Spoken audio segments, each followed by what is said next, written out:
اور اگر مومنوں میں سے کوئی دو فریق آپس میں لڑ پڑیں تو ان میں صلح کرا دو، پھر اگر ایک فریق دوسرے پر زیادتی کرے تو زیادتی کرنے والے سے لڑو، یہاں تک کہ وہ اللہ کے حکم کی طرف رجوع لائے۔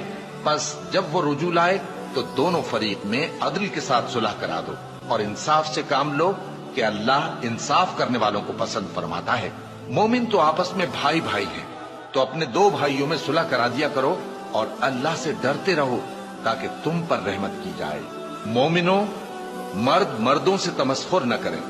ممکن ہے کہ وہ لوگ جن کا مذاق اڑایا جا رہا ہے ان سے بہتر ہوں، اور نہ عورتیں عورتوں سے تمسخر کریں۔ ممکن ہے کہ وہ جن کا مذاق اڑا رہی ہیں ان سے اچھی ہوں۔ اور اپنوں کو آپس میں عیب نہ لگاؤ اور نہ ایک دوسرے کا برا نام رکھو۔ ایمان لانے کے بعد برا نام رکھنا گناہ ہے، اور جو لوگ توبہ نہ کریں وہ ظالم ہیں۔ اے اہل ایمان،